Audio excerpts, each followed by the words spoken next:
Zanoni, meu amigo, eu quero já receber esse Canela aqui que vai estar ministrando os nossos corações. Eu quero que você aplauda ao Senhor Jesus pela vida do Netão.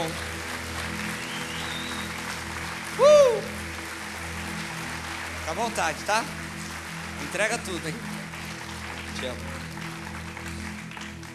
Aleluia, bom dia, irmãos, graça e paz. Pode se assentar em nome de Jesus, amém?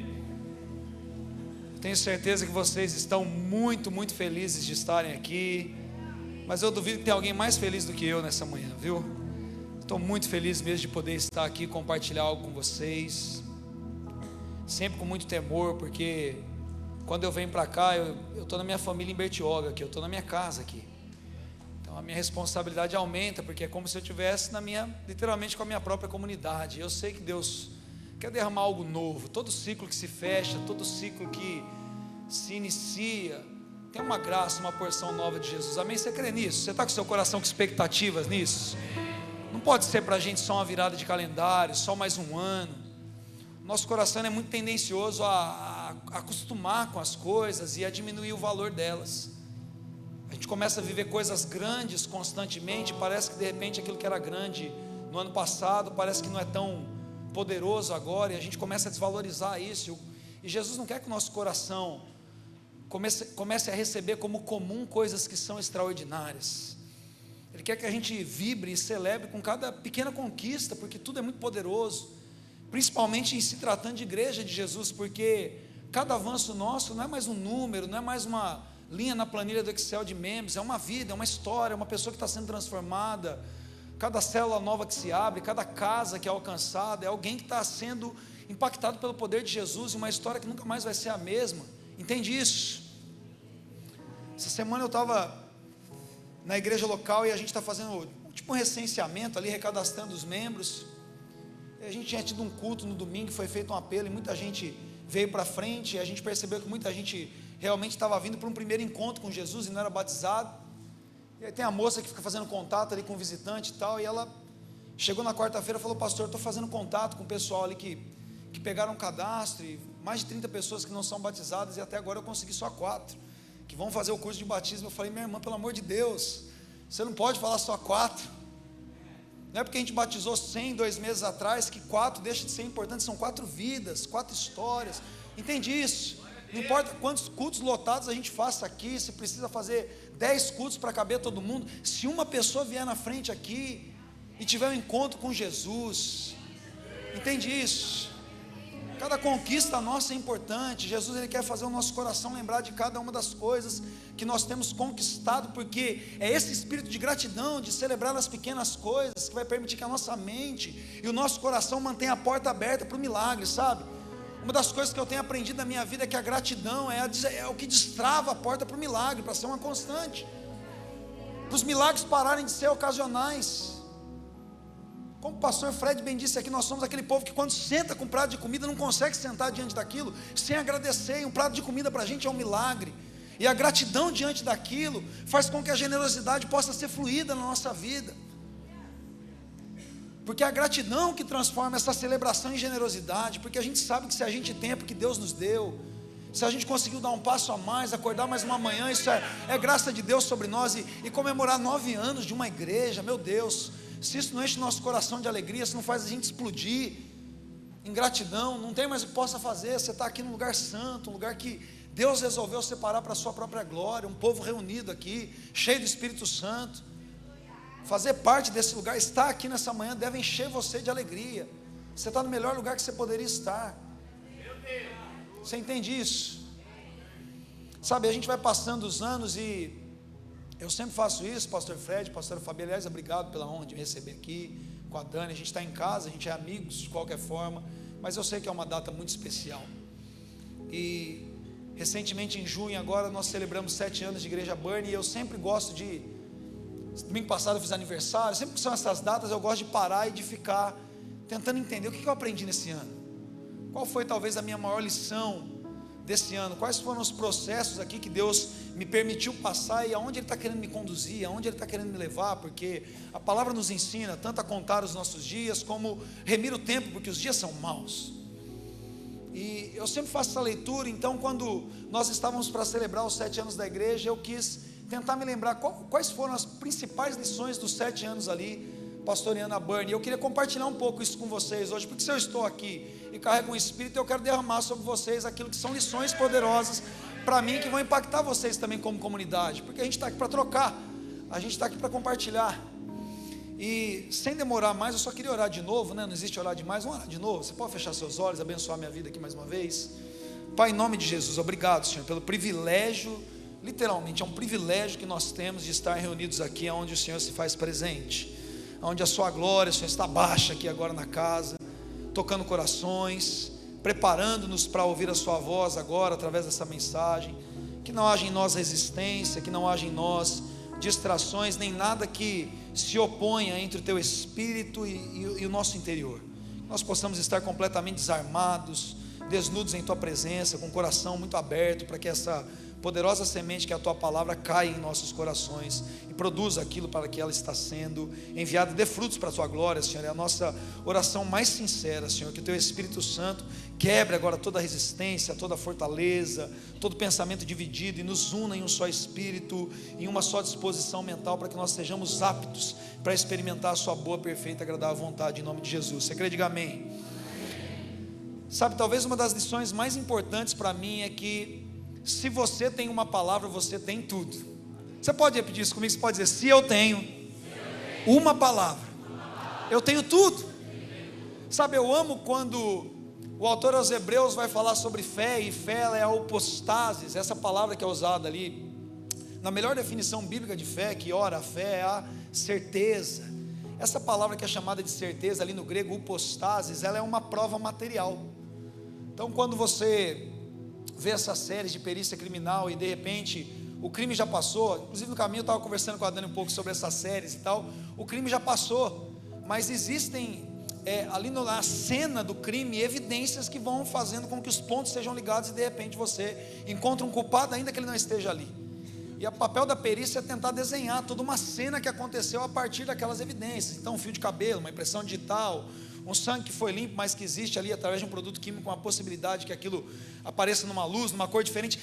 Essas coisas são hipostases. Repete comigo: hipostases. Elas são provas. Então, por mais que a cena não está acontecendo ali, a ranhura ali no projétil que disparou de um determinado tipo de arma, todas aquelas coisas provam a evidência de algo, não de algo que vai acontecer, mas de algo que já aconteceu. Ora, a fé é a hipostasis, a fé é uma certeza, a fé é uma prova material de coisas que já aconteceram.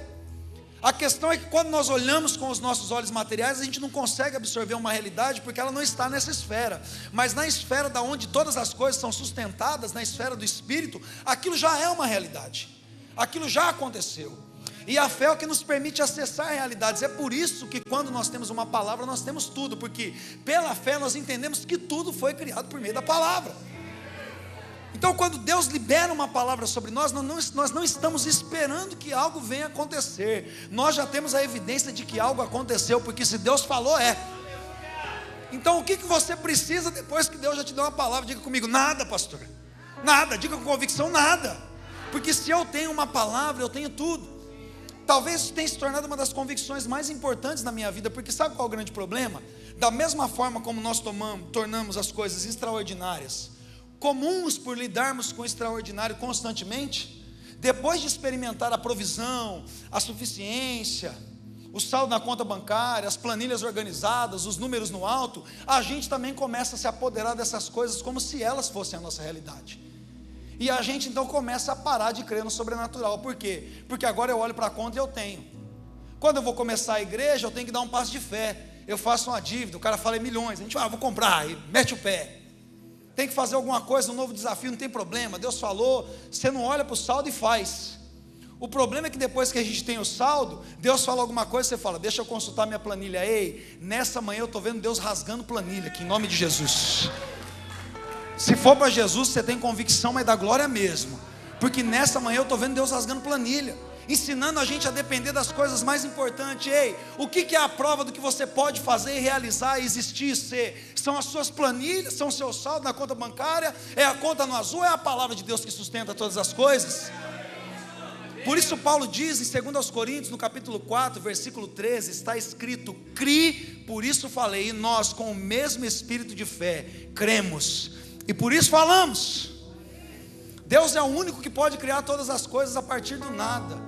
Nós só podemos gerar qualquer coisa a partir da palavra daquele que cria tudo a partir do nada. Ou seja, nós sempre vamos engravidar da semente da palavra. Nós sempre vamos gerar alguma coisa na nossa vida a partir da convicção que nós temos naquilo que Deus falou. Cada um de nós sustenta em si na nossa natureza. Não sei como que você acredita nisso, mas aqueles que estudam um pouco mais dessa área espiritual vão dizer para nós que se existe uma porção dentro da matéria onde o Espírito reside aqui, seria algo chamado como o âmago aqui, que é justamente essa região aqui do ventre, essa região abdominal. Por isso que é o âmago do ser, ou as dores de parto, ou contorcer quando você vai gerar algo, tem a ver com essa realidade aqui, do nosso abdômen. E é curioso porque a palavra e semente, elas têm a mesma origem etimológica. Então palavra é sêmen, semente, que gera vida. Ou seja, quando Deus libera uma palavra, o nosso útero profético, o âmago do nosso ser, o nosso espírito que se comunica com Deus, oferece para ele só uma incubadora, para que essa semente venha gerar vida através de nós. Ou seja, quando Deus fala, você engravida de uma palavra. Ei Maria, agraciada é você, porque aquilo que está sendo gerado em você é do Espírito Santo. Ou seja, do que Maria engravidou? Diga comigo, de uma palavra. A palavra de Deus é poderosa. Quando Deus libera algo sobre você, Ele está colocando a semente dele, a semente que quando Ele disse, haja luz, o que aconteceu? Houve luz. Ele disse, comece a brotar então agora a vegetação da terra. O que começou a acontecer? Começa a brotar a vegetação da terra, porque Deus liberou uma palavra. Ei, Deus está liberando uma palavra de vida sobre você. Ceda seu útero profético. Permita que o âmago do seu ser, agora que se comunica com o Espírito Santo, seja esse Espírito que tem o poder de receber na revelação da palavra, manifestar, porque a terra tem que sucumbir àquilo que já foi ligado no céu. E nós somos a igreja de Jesus. Nós somos aqueles que ao receber uma revelação do céu, manifestamos essa realidade na terra. Então se você tem uma palavra, você não precisa de exatamente mais nada, porque você tem absolutamente tudo. Você pode glorificar, aplaudir o nome de Jesus?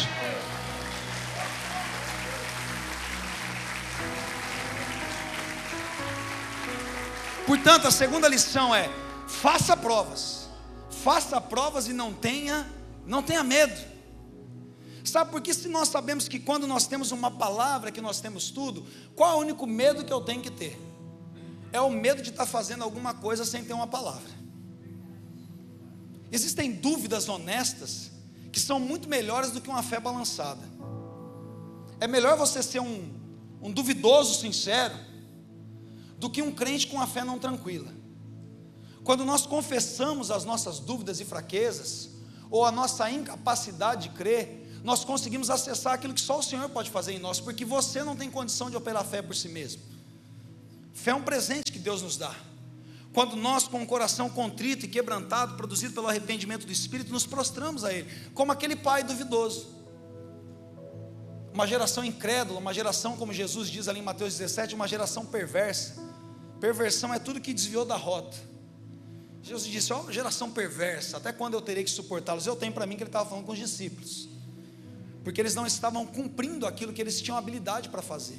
A reclamação era que os discípulos, que a igreja não resolveu um problema que a igreja tinha que resolver. Preste atenção, a igreja precisa resolver os problemas que Jesus já a capacitou para fazer. Não é o Estado, não é o governo, é a igreja. Nós é que temos a resposta. Então, se você estiver duvidando de alguma coisa, se diante de Deus você não tem convicção de que é a palavra que está falando, diga, Senhor, eu preciso saber que é o Senhor que está falando comigo, para eu não me movimentar sem uma palavra. Porque se movimentar sem uma palavra é uma produção humana ruim, é colocar um Ismael no lugar de um Isaac, é gerar coisa na força do próprio braço, é construir torres como a de Babel. É isso que nós lemos lá em Juízes, quando nós olhamos para a vida de Gideão. Juízes 6, a partir do verso 30, alguma coisinha ali, Gideão começa a fazer uma prova com Deus, porque ele fica na dúvida. Ele olha para o povo dele, um povo fraco, ele olha para si mesmo, um covarde. Ele tem a impressão, parece que o anjo disse que eu sou corajoso, mas isso não parece tão real em mim agora.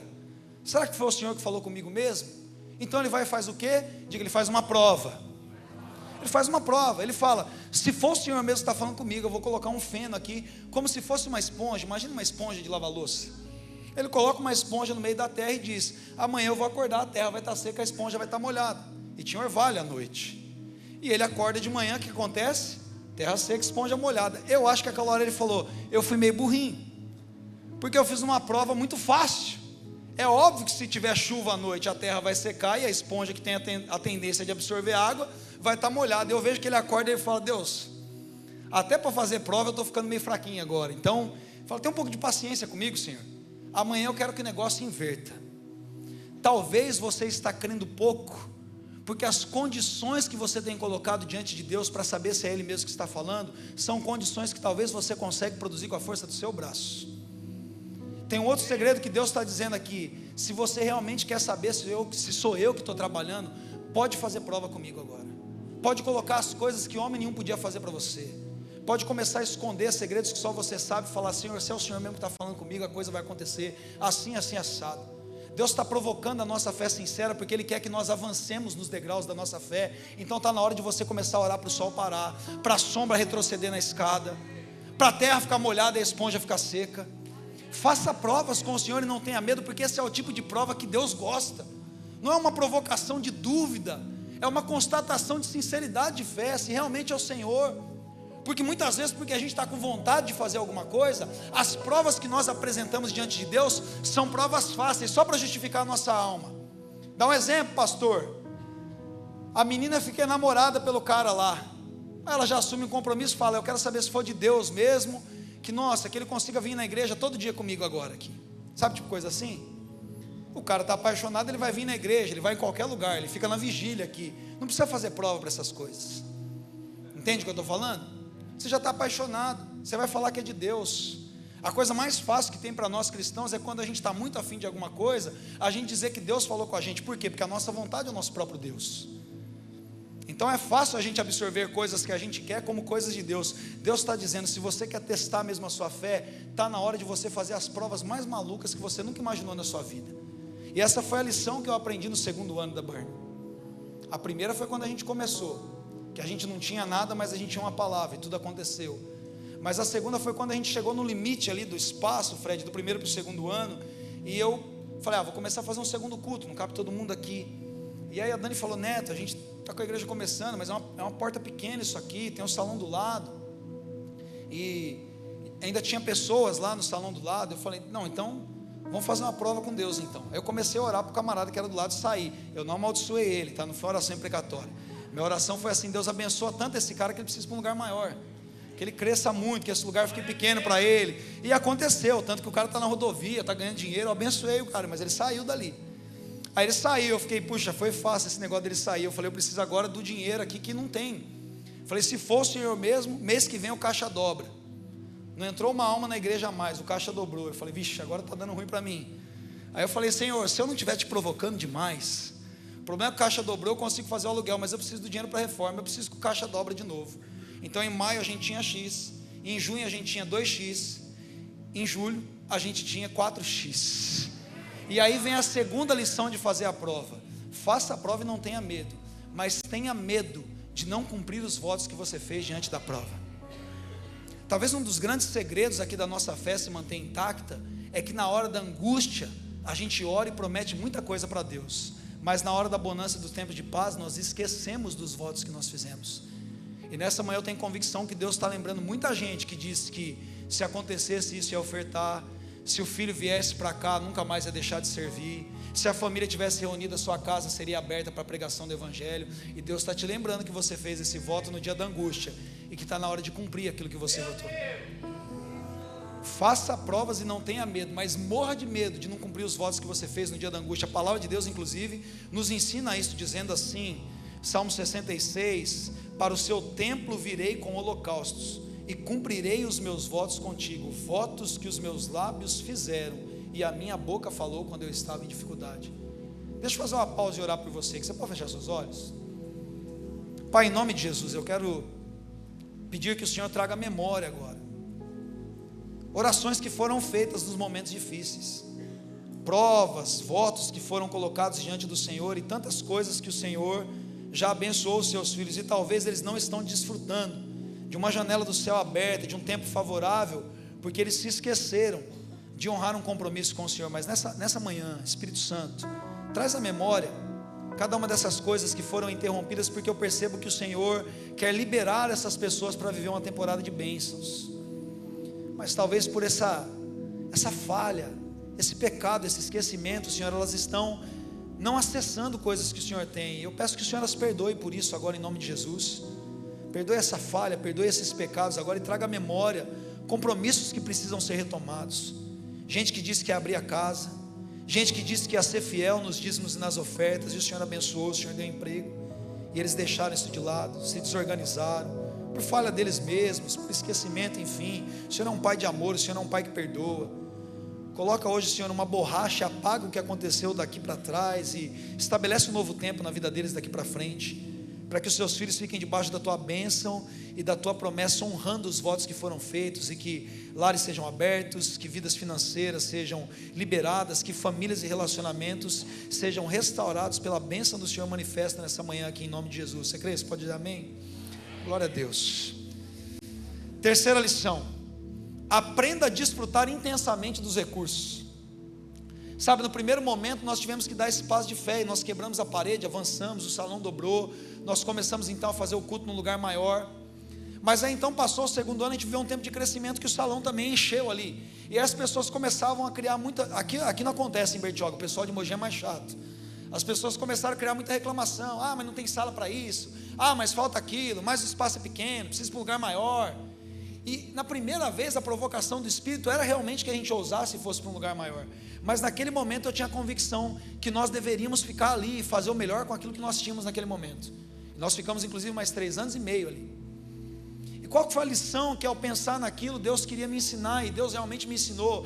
Aprenda a desfrutar intensamente dos recursos que você tem. Sabe por quê? Porque muitas coisas na sua vida Deus não está expandindo, porque você ainda não chegou no teto do que você pode fazer. Pense na sua vida, nos seus negócios, na sua empresa. Pense nas habilidades de comunicação, nos dons, nos talentos que Deus te deu. Você está usando isso ao máximo?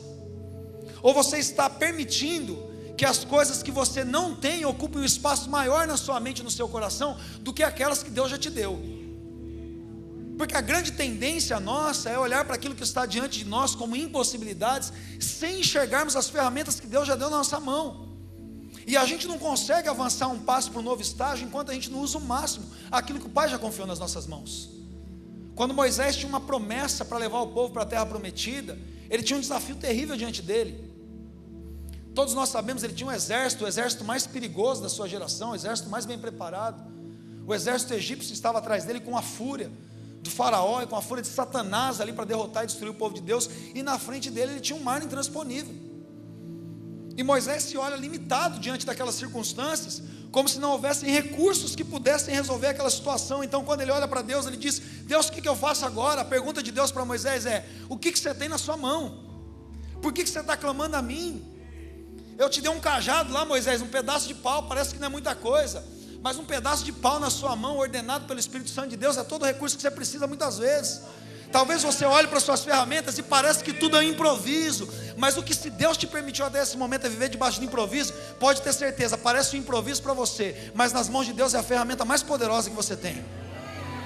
É muito tendencioso a gente dizer: ah, se eu tivesse recurso eu fazia isso, se eu tivesse um carro melhor, se eu morasse em outro lugar. Ei, aprenda a fazer o máximo com os recursos que Deus já colocou na sua mão, e você vai ver mar se abrindo com um pedaço de pau na sua mão.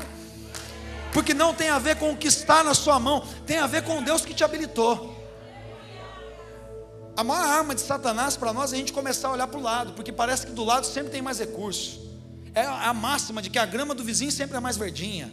Ah, a coisa não está acontecendo aqui porque eu estou nessa cidade.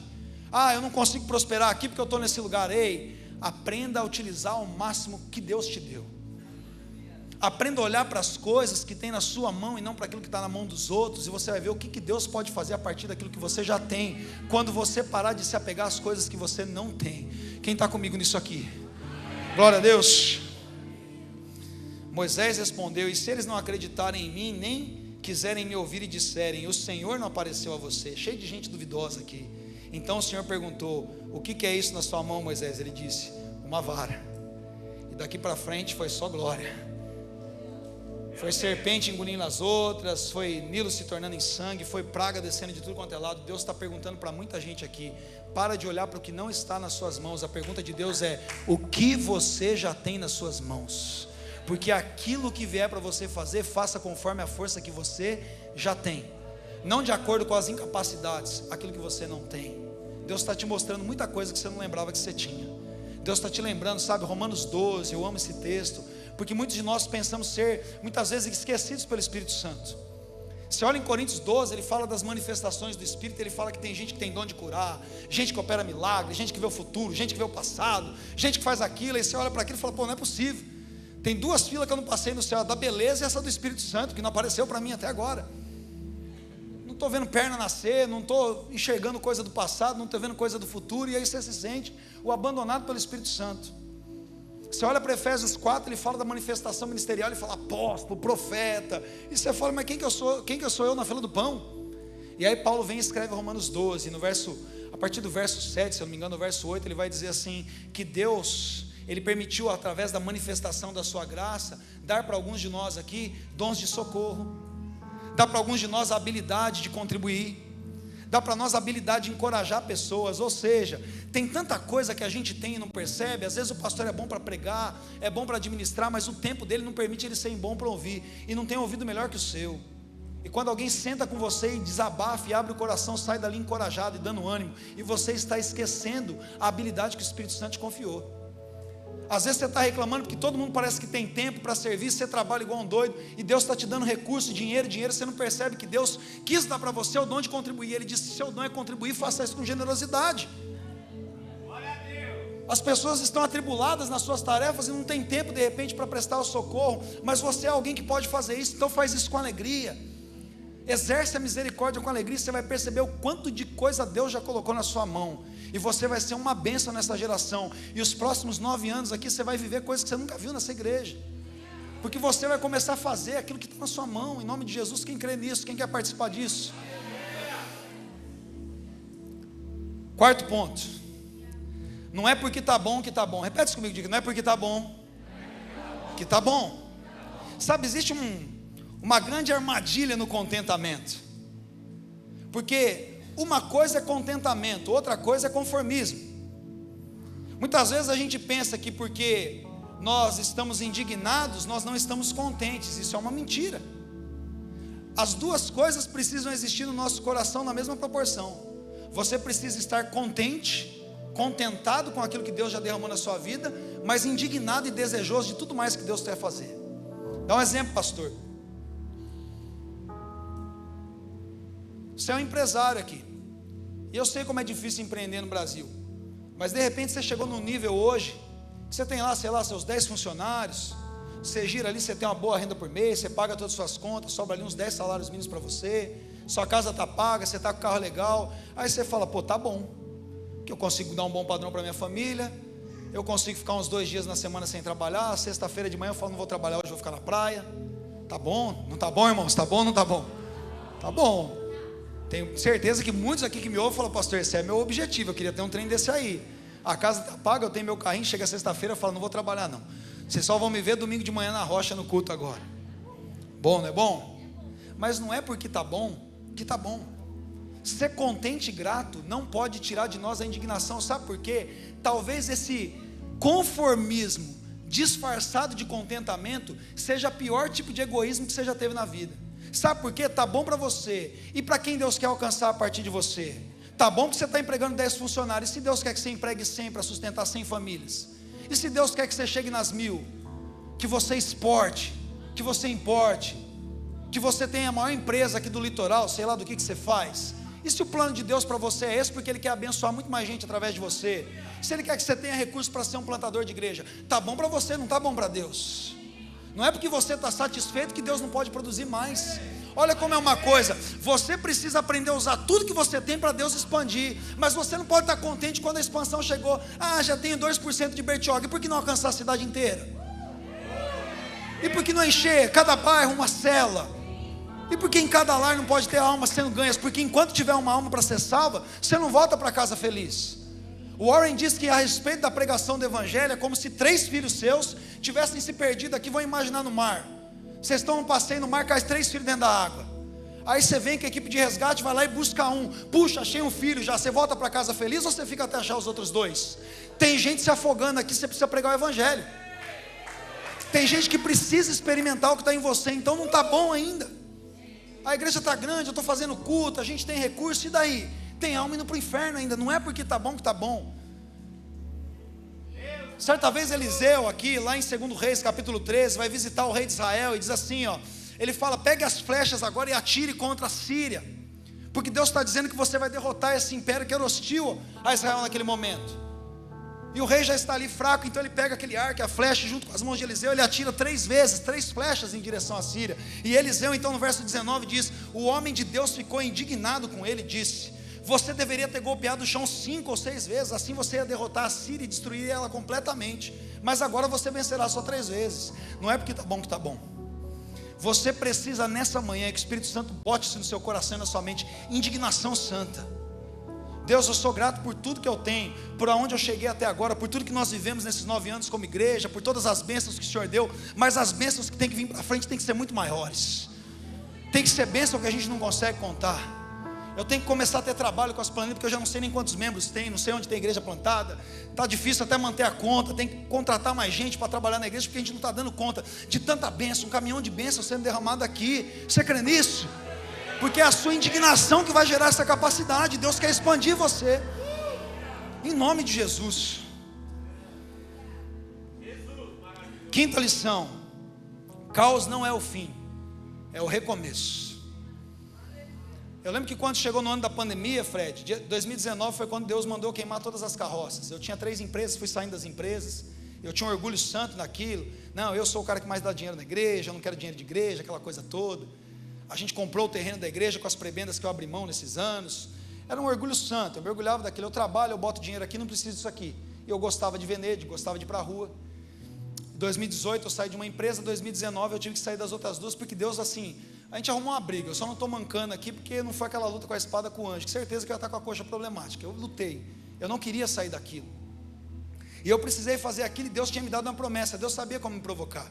Porque eu orava, eu falei, Deus, eu quero que as fichas de batismo sejam maior do que as fichas de transferência.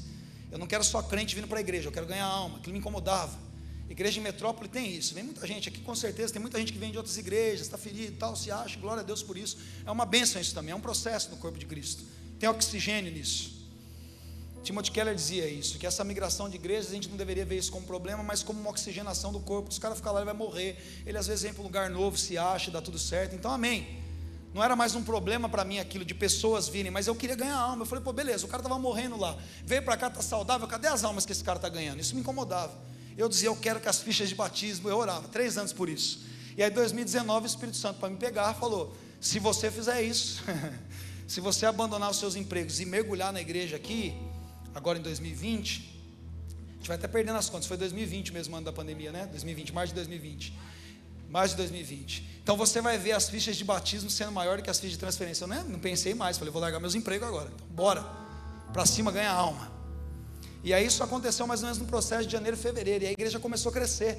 Então chegou dia 15 de março, o púlpito era parecido com aqui, a primeira igreja tinha essa curva assim, ó, e aí os adolescentes tudo sentados aqui, a gente já estava fazendo 2 cultos, o dia 15 de março, glória a Deus, a obediência é uma bênção mesmo, a igreja crescendo, aquela coisa, e pá.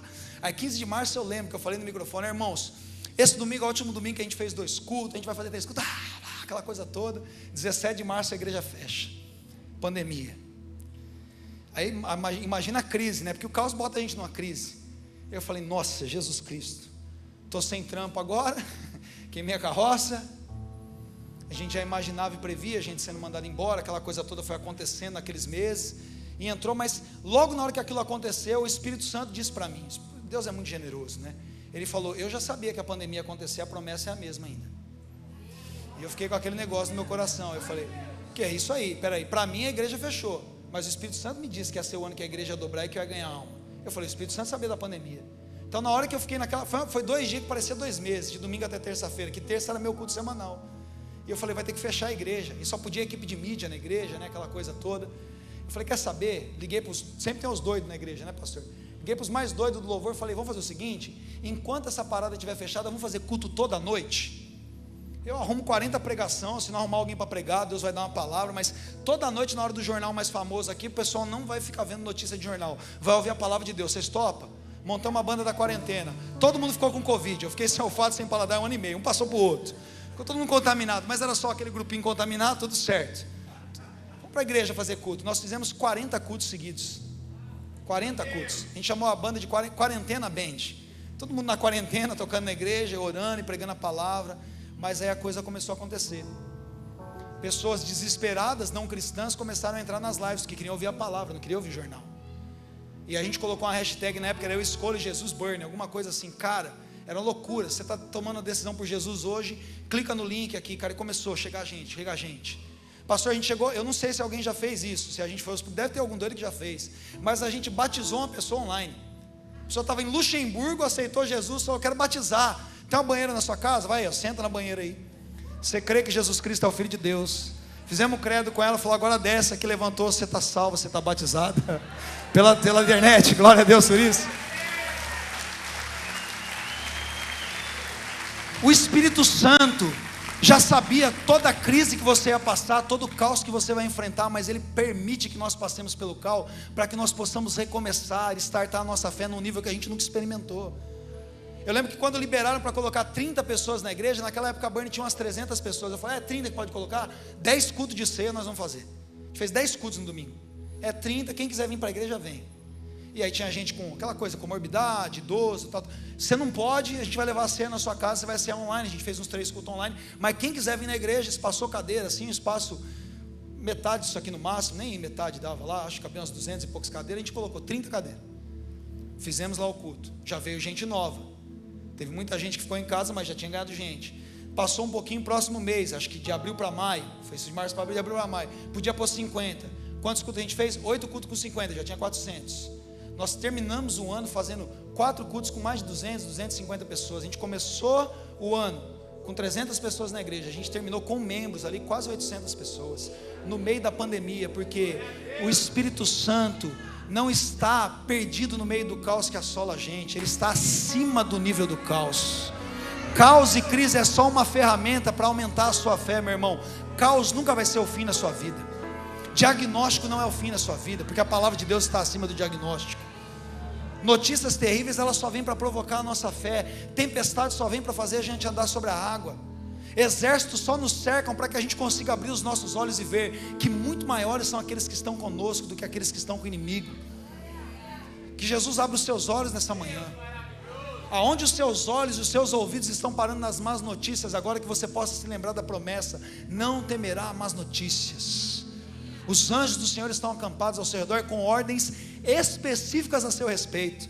Não é ordem por atacado, não é ordem a varejo. Deus vai lá e fala, cuida dela assim, assim, assim, nessa área e nessa área. Tem um colchão, tem um travesseiro de anjo na hora que você vai tropeçar para sustentar você. É a promessa de Deus. Jesus não está perdido no meio do caos, Ele governa acima do caos. Você crê nisso?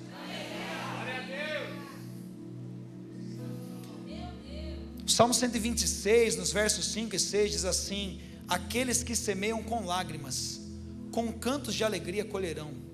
Aquele que sai chorando enquanto lança semente, voltará com cantos de alegria, trazendo seus feixes. Presta atenção numa coisa. A promessa aqui não é que a semeadura é fácil. Deu para imaginar a cena aqui? O cara está falando que o cara está semeando com lágrima. Imagina a situação terrível que o camarada está aqui. O cara está trabalhando no campo dele, que é o prazer dele ali, da colheita. Ele está semeando, mas com lágrima. Sabe qual é o segredo aqui? Tem gente que para chorar. Tem gente que vende lenço chorando. Não é enquanto uns choram, outros vendem lenço. É enquanto todo mundo está chorando, inclusive eu vou vender lenço chorando. Eu vou semear chorando muitas vezes. Foi terrível para mim esse ano, irmãos. Eu estou contando a bênção aqui, mas o pastor que fundou a igreja comigo morreu com 53 anos de Covid. Meu sogro morreu 10 dias antes dele, no dia do aniversário da minha esposa. Eu não estou dizendo que a gente estava aqui dando pulo de alegria só. A gente estava dando pulo chorando, mas a gente não parou de semear. Aqueles que semeiam com lágrimas. Semear dando risada é fácil, semear no tempo fácil, com a terra mole é fácil. Deus está dizendo, o terreno está duro, semeia com lágrima para você ver. Meu Deus, em nome de Jesus, semeia com lágrima para você ver. Não para de acreditar e continua plantando as coisas que Deus colocou no seu coração. A promessa é: você não vai voltar com feixezinho, não. Está dizendo aqui, você vai voltar trazendo os seus feixes. Você vai voltar amontoado de colheita aqui. Está chorando, irmão? Vende lenço até para você mesmo. Mas não pare de acreditar e de plantar nos tempos difíceis, porque o Espírito Santo governa sobre o caos. Sexta e penúltima lição. Paulo diz assim, segundo aos Coríntios capítulo 2, verso 17: ao contrário de muitos, nós não negociamos a palavra de Deus visando lucro. Em Cristo nós falamos diante de Deus com sinceridade, como homens enviados por Deus. O nome é princípio, mas precisa estar com você até o fim. Talvez uma das lições mais importantes é porque quando a gente começa a ter acessos e oportunidades, a gente vê que todo mundo está tendo resultado dando jeitinho. Parece que brasileiro não gosta muito de dar jeitinho. E muitas vezes as facilidades que a gente pensa que a gente precisa cair por esse caminho para dar certo, são justamente aquelas que vão desviar a gente do caminho de Deus. Porque não negociaste a palavra, diz Apocalipse capítulo 3, versículo 8. Quando as coisas estão dando mais certo, parece que é aí que vem as armadilhas de Satanás para tentar a gente desviar do caminho. Ei, mas você vai trilhar um caminho de retidão. Amém? Você crê nisso? Você não vai permitir que nada que concorra com a sua sinceridade diante da palavra tenha espaço nos seus negócios, nos seus relacionamentos, nas suas decisões, porque o nome é princípio, mas vai acompanhar você até o fim, porque nós permanecemos até o fim, porque nós somos salvos. A palavra de Deus se torna dentro de nós aqui um parâmetro. O que não comunga com a palavra de Deus não combina comigo. O profeta Amós diz: andarão dois juntos se não estiverem em acordo. Ei, qualquer coisa que não concorda com a palavra que está dentro de mim, eu lanço fora, porque não existe comunhão com luz e trevas. Uma das primeiras coisas, ou melhor, a primeira coisa que Deus cria. Qual é a primeira coisa que Deus cria? Diga comigo: luz. É a primeira coisa que Deus cria, é luz. Deus disse: haja luz, e houve luz. Quando Deus vê que a luz era boa, o que Ele faz? Deus viu que a luz era boa, então Ele fez separação de luz e trevas. Pode dar certo para todo mundo os atalhos, para nós é um caminho de perdição. Pode funcionar para todo mundo sonegar imposto, dar meia nota, pagar uma bola, dar os seus jeitinhos, ter contatinho. Para você é a maior tragédia da sua vida. Vale a pena ser fiel a Deus. Parece que a coisa vai andar mais devagar, parece que você vai ter mais obstáculo, meu irmão, mas é daí que vem a bênção. É daí que você não tem impedimento nenhum. A melhor coisa que tem é servir a Deus com a consciência tranquila. Você chega à noite, você não tem os resultados que você esperava, mas seu travesseiro é leve. É o sono do justo que é leve. Das promessas de Deus para nós é que a gente bota a cabeça no travesseiro e dorme. Em nome de Jesus, você vai botar a cabeça no travesseiro e você vai dormir. Suas noites de sono serão leves, porque você tem consciência que não importa, não é o resultado que vai dizer para você se você está certo ou não, é o que a palavra de Deus diz. Um dos maiores parâmetros para mim na igreja é: tá bom, mas o que a palavra de Deus diz? Um dos maiores parâmetros meus para as minhas decisões, aí presta atenção numa coisa, uma das coisas mais importantes no chamado para o discipulado, Bonhoeffer diz isso, é que não existe mais nenhuma possibilidade de você e eu termos qualquer relacionamento direto com qualquer outra pessoa, com qualquer outra coisa. O chamado para o discipulado é um chamado para negar a minha própria vida, tomar a minha cruz, é abnegar de todas as minhas vontades. E quando nós fazemos isso, o que acontece é que Jesus se intromete. E a partir daquele momento, Jesus não é apenas o mediador entre mim e Deus. Jesus se torna o mediador entre mim e minha esposa. Jesus se torna o mediador entre mim e o meu trabalho. Jesus se torna o mediador entre mim e a minha alimentação, entre mim e o meu sono, entre mim e a minha comida, porque Jesus é o mediador. Quando nós estamos fora da vida de Deus, nós nos relacionamos diretamente com o mundo, e isso produz corrupção em nós. Agora, quem deixa pai, mãe, filho, bens, casas, por amor a Jesus, nessa vida ainda recebe 100 vezes mais. Por quê? Porque recebe do jeito direito. Por que o casamento não dá certo? Porque eu tento me relacionar direto com a minha esposa. Agora, um cordão de 3 dobras, olha só, Jesus não está paralelo no negócio, é uma corda, Ele entrelaça, Ele se intromete, Ele está no meio, Ele é um mediador. Quando eu me relaciono com você, com Jesus no meio, a coisa dá certo. Ou a palavra se entrelaça comigo, à medida de que não haja possibilidades de eu me relacionar com qualquer outra coisa, sem que Jesus esteja intrometido, ou nunca vai dar certo. Eu estou tentando salvar minha vida, eu estou tentando me intrometer em coisas que Jesus precisa estar na minha frente, aí meus óculos mudam, eu recebo uma nova visão. Eu não enxergo mais com os meus olhos, mas a minha visão agora é a cosmovisão cristã. Eu enxergo tudo a partir da vontade de Cristo. Não negocie a palavra. E por fim, essa é a lição mais difícil. O sofrimento produz. Sabe, no 7º ano de igreja nós descobrimos assim a pior de traição de todas que eu podia experimentar na minha vida, que eu nem imaginava que eu pudesse experimentar. Golpe duro, relacionamentos rompidos, coisas inimagináveis aconteceram na gente, a gente firme com Jesus, vivendo cada uma dessas realidades. E boa parte da minha vida eu trabalhei como sommelier, então eu sou especialista em vinho, então a gente aprende muita história daquilo, quando eu trabalhava com isso. Eu lembro que na época do governo do Michel Temer, tinha um vinho que ficou muito famoso no Brasil, e ele chamava Perdriel del Centenário. Eu não ganho nada, então eu não me envolvo mais com essas coisas, mas eu sei, então só estou falando aqui, para você entender. Mas qual que é a história? Que como um bom vendedor de vinhos que eu era, eu sabia disso. A gente precisava contar a história. Você não vendia nada, você vendia a história. Um vendedor de vinho é um vendedor de história engarrafada. Mas qual que é a história real daquele vinho? Você tem uma região ali na Argentina que chama Mendoza, que todo mundo conhece. Aí ali dentro você tem ali Lujan de Cuy e Lujan de Cuy Perdriel, que é uma micro-região, é um DOC, um sub-DOC, um lugarzinho pequenininho. Só que ali é a região que o solo é mais pedregoso, sem vegetação, enfim, é um solo complicado. E as videiras que estão ali, só estão ali porque elas estão ali há mais de 100 anos. Não consegue se plantar uma videira nova e extrair um bom fruto. Mas aquelas videiras que estão ali há mais de 100 anos, elas aprenderam a se adaptar à situação de pouca água, de solo pedregoso, e elas foram no estresse ali, quebrando rocha e caçando água lá no lençol freático, e elas então se sustentaram ali. Então elas não produzem como todas as outras videiras ali, que é um grande lugar de produção, em grande escala, e uvas jovens e tal. Elas demoram para madurar, elas produzem pouquinho, mas aquilo que elas produzem tem um nível, uma qualidade absurda que não se encontra em outro lugar. Porque o sofrimento produz. É justamente no estresse de enfrentar as dificuldades e de amadurecer em meio às dificuldades, é que nós vamos gerando dentro de nós temperança, paciência, benignidade. O Espírito Santo então começa a frutificar. O que é o fruto do Espírito? Senão a moldagem do nosso caráter à luz do caráter de Cristo. Amor, alegria, paz. O que é isso? Benignidade, bondade, mansidão, domínio próprio. Só Jesus tem tudo isso. Mas a escola que vai permitir que nós acessemos essa postura de varão perfeito chama-se escola do sofrimento. E é a escola que a maioria de nós quer fugir. Ninguém quer um sofrimento. A gente odeia processo, a gente gosta de resultado, é óbvio. Todos nós, irmãos, eu também gosto de resultado. Eu não quero plantar o coqueiro, cortar o coco, eu quero chegar aqui na rocha, está canudinho já, né? Olha que delícia. Só pergunta, você gosta de cozinhar? Não, eu gosto de comer, eu gosto que o prato chegar na minha mão aqui assim, ó. De preferência, se já tiver cortado a carne do tamanho que eu só ponho na boca, para mim está ótimo. Com o controle da televisão e o ar-condicionado ligado. É claro que eu gosto de comer, eu não gosto de cozinhar, dá trabalho. O Rodrigo sim, o Rodrigo faz um churrasco de outro nível. Eu gosto de ser convidado pelo Rodrigo sentado com o prato na minha mão. É muito mais gostoso. Mas a gente não aprende a lidar com as circunstâncias dessa forma. E o Senhor diz para nós que muitos que aqui estão rejeitando os processos que têm passado, não vão conseguir acessar o lugar onde Deus quer levar você. Quem são as pessoas que morreram, senão as que murmuraram no deserto? Acho que é 1 Coríntios 10:10 vai dizer isso. Eles caíram pela murmuração, por não aguentar o processo.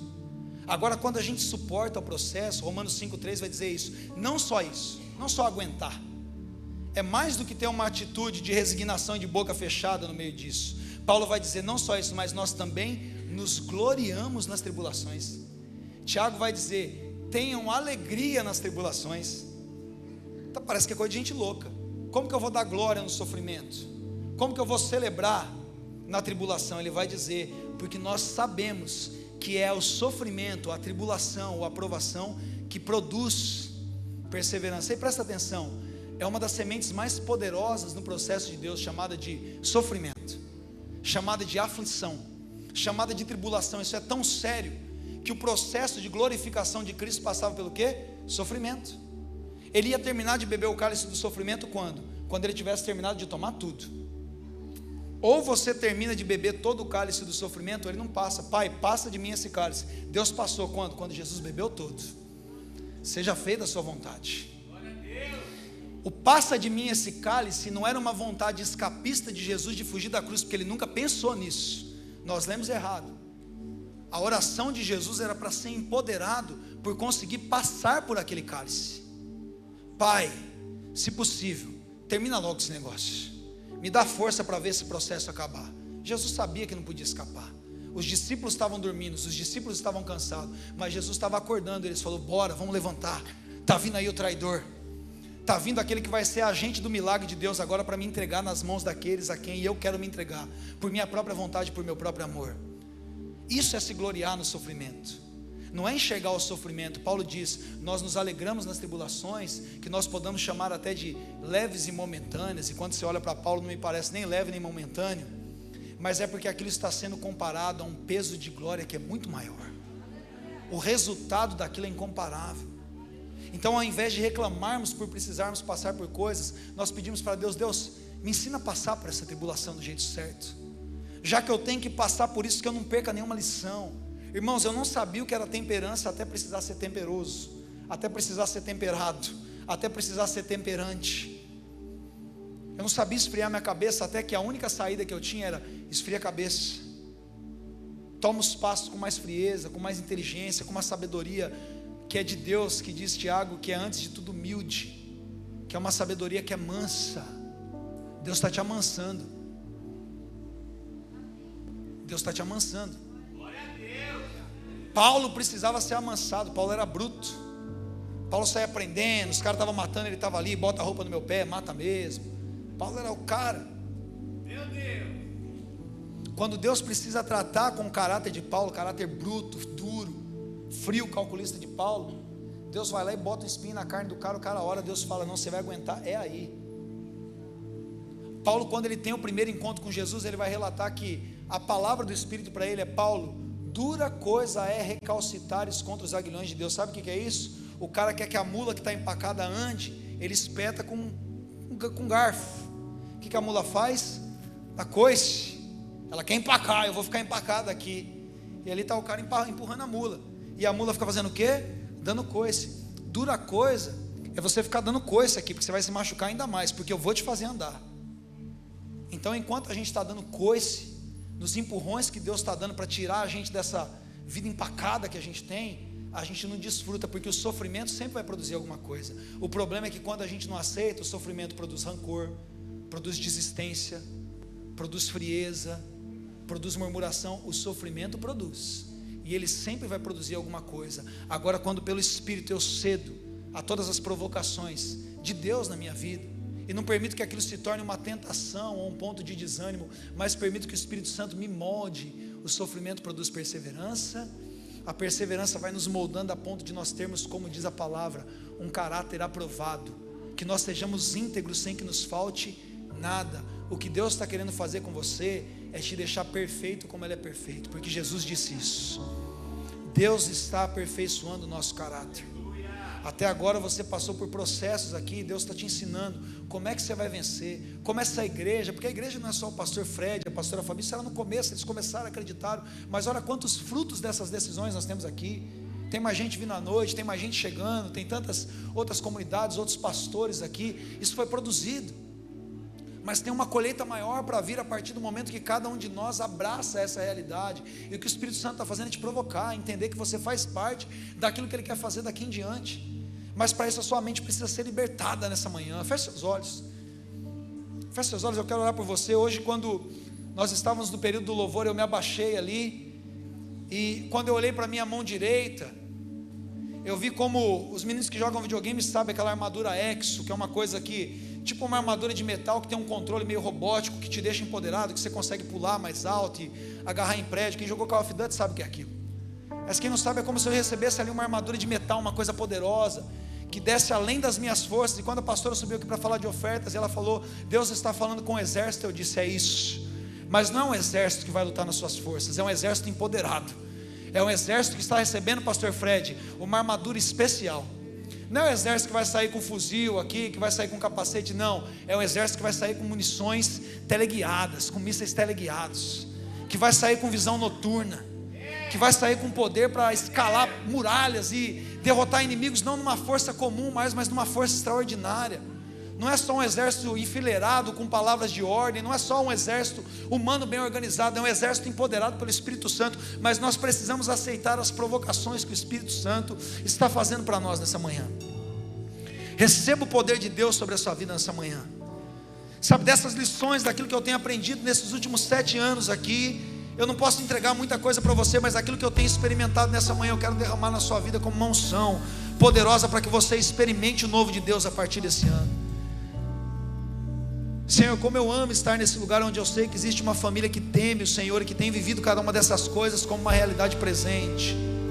Eu não estou aqui para entregar nada novo, senão aquilo que nós cremos, senão a tua palavra, mas uma coisa nova nós entregamos porque nós sabemos que existe um óleo fresco aqui. Eles não vão passar pelos próximos anos com a unção antiga. Tem coisas que vieram como um vinho bom que pode ser guardado num odre novo, e ambas serão conservadas. Tem coisas e estruturas que, como marcos antigos, serão conservados no seio dessa igreja. Mas existe um vinho novo sendo derramado. Existe um vinho que é para beber agora. Existe um óleo que está sendo derramado agora, uma unção fresca para viverem o novo daquilo que o Senhor quer fazer. Ah, Deus, tudo aquilo que pareceu extraordinário, com gratidão nós vamos acolher, com contentamento nós vamos celebrar, mas há uma indignação santa sendo gerada do coração desse povo, que não vai parar onde chegou, que não vai se contentar com a estrutura que tem, que não vai celebrar e parar apenas porque tem um certo número. Não, Senhor, o Senhor os está empoderando agora para uma nova fase, em que tudo aquilo que aconteceu até agora vai parecer sombra de um passado distante, diante da grandeza daquilo que o Senhor está fazendo. Você pode se colocar em pé, levantar as suas mãos. Se você é tocado pelo Espírito Santo, como votos que você lembrou que precisa fazer, como uma indignação que você precisa ter, ou em algum desses pontos o Espírito Santo falou com você, sai do seu lugar e vem aqui para frente, como uma atitude de quem está diante do altar de Deus, dizendo sim. Se você quer dizer sim para essa provocação, sai do seu lugar. Isso é uma decisão de dar os passos de fé que você precisa dar, e esse é o primeiro passo de fé. Se Jesus está dizendo para você crer muito além daquilo que você creu até agora, se você tem empreendido e você percebe que há uma provocação para você ser um empresário mais ousado, para você ser um diácono mais ousado, sai do seu lugar e vem aqui enquanto a equipe de louvor canta e nos conduz em adoração. Rasga o seu coração diante de Deus, rasga o seu coração.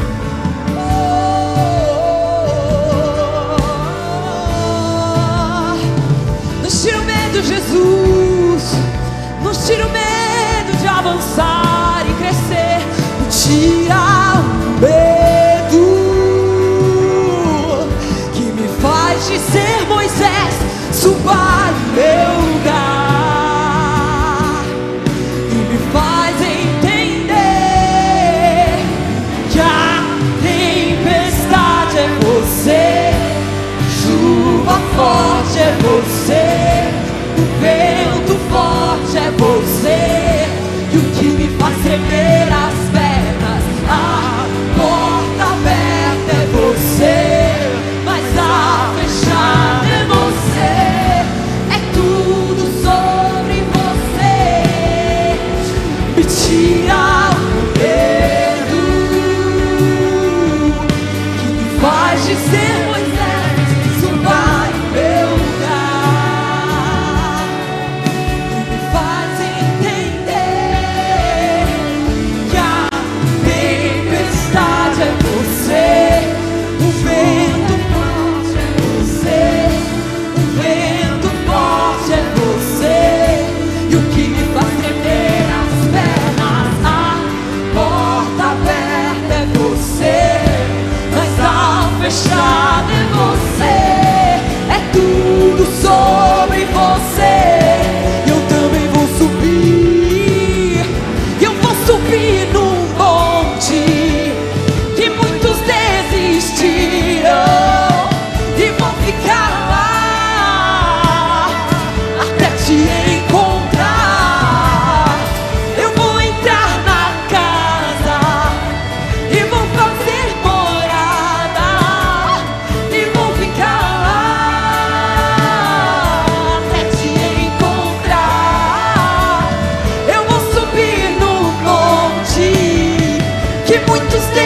mais perto da face, espanto com o peso da tua glória, mais perto da glória, mais perto. O segredo é se aproximar. O segredo é se aproximar. Mais perto, mais perto do monte. O segredo é chegar na face, espanto com o peso da tua glória, mais perto da glória, mais perto da morte. O medo quer me parar, então me tira o medo que me faz dizer: Moisés, suba em meu lugar, e me faz entender que a tempestade é você. Ele é a tempestade. Mais forte é você. Chuva forte é você. Vento forte é você. Vento forte é você. E o que me faz tremer as pernas, a porta aberta é você, mas a fechada é você. Meu Deus. É tudo sobre você. Escute, põe a mão no teu coração. O Neto estava pregando aqui, irmãos. A Bíblia diz em Apocalipse que ao que vencer, ou seja, não está dizendo o primeiro chegar, o segundo chegar, ao que vencer. Então o que importa é chegar, não importa qual a tua posição. O que importa é você cruzar a linha de chegada, não importa em que lugar. Alguns vão chegar primeiro, outros vão chegar com dores, outros vão chegar inteiros, mas o que importa é chegar. O que nós não podemos é parar no meio do caminho. O que nós não podemos é deixar para trás, é desistir, não. Então foi algo dito aqui muito poderoso: estenda o seu útero profético, porque Jesus está lançando as sementes que vão gerar coisas maiores. Estenda o seu útero profético. Nós fugimos dos processos, mas olha a canção que nós cantamos aqui. Ele é a tempestade que muitas vezes nos leva para o propósito. Ele é a porta fechada que muitas vezes nos leva para o propósito. O que importa é que a gente está ancorado, e como foi dito aqui, citado o texto de Eclesiastes 4:12, o cordão de 3 dobras não se rompe facilmente. É Jesus com a gente no meio dos processos. Jesus está com você. Escute, no meio do deserto, da tempestade, é o momento que Jesus mais te vê. É mentira do diabo que Jesus nos abandonou, que parece que Deus não está nos vendo quando estamos passando por dores e aflições. É o momento que Ele mais nos vê. O que nós precisamos é, nesse momento, levantar a bandeira branca. O que é a bandeira branca? Eu me rendo à tua vontade, eu me rendo ao teu querer. Eu vou parar de lutar com as minhas forças, eu vou lutar agora na força do Senhor. Essa é a diferença.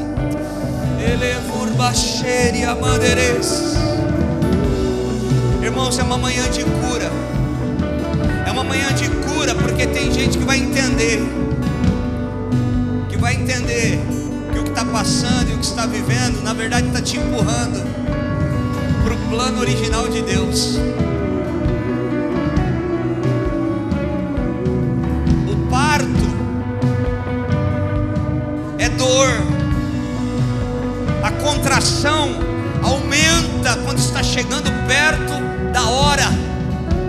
Mas quando a criança nasce, nasceu a luz, a mulher deu a luz, deu vida, gerou algo novo. Então às vezes a dor está aumentando, a contração está aumentando, é porque tem algo para sair. Algo está sendo gerado, vai sair à luz. e todos verão o que Deus fez, o que Deus vai fazer. Eu quero que você abrace alguém e diga assim: fique firme aí no seu processo, fica firme aí na sua dor. Jesus está contigo, Canela. Jesus não te abandonou. Estenda o seu útero profético para que a semente poderosa do Senhor possa fazer o que você não pode fazer. Ei!